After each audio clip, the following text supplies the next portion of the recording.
aussi. Donc aujourd'hui, quand on parle de coup d'État, il faut quand même, on sait très bien que bon, dans ce genre d'affaires, c'est beaucoup d'argent qui circule. Alors ils trouvent où les moyens pour essayer de soudoyer des agents, parce que quand j'ai suivi la RTB, les gens qui sont intervenus, ce sont des militaires, ce sont des regradés, des gens qui peut-être ont été soudoyés forcément.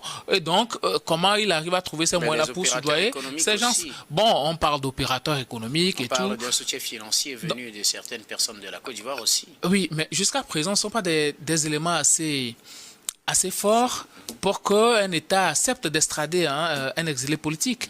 Parce que ça ne concerne pas que le Togo, c'est aussi la sous-région et même toute la communauté internationale qui suit le cas d'Amiba.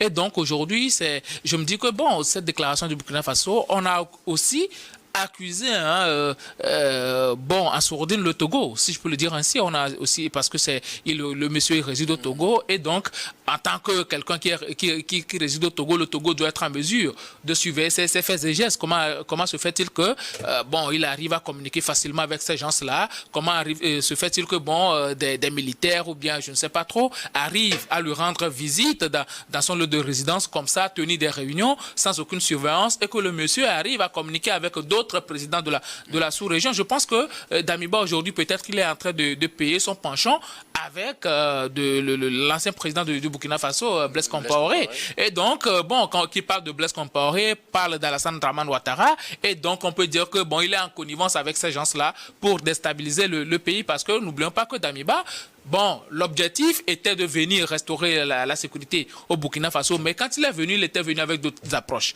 Et ces approches-là, c'était de discuter avec les terroristes.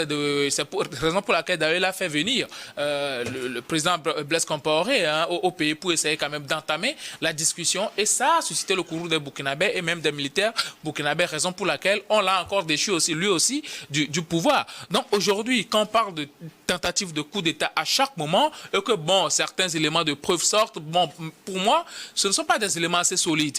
Encore que, même si ce sont des éléments assez solides, est-ce que ça permet aujourd'hui d'extrader Damiba vers le Burkina Faso? Est-ce que les conditions pour un procès équitable sont réunies aujourd'hui pour que ce monsieur-là puisse bénéficier d'un procès équitable? Parce que n'oublions pas que ce sont les gens qui l'ont destitué du pouvoir qui sont encore au pouvoir aujourd'hui. Et donc, est-ce que ce pays-là aujourd'hui dispose de tous les arsenals juridiques possible, et la justice est-elle vraiment indépendante aujourd'hui pour assurer un procès équitable et accepté de tous à Damiba? C'est aussi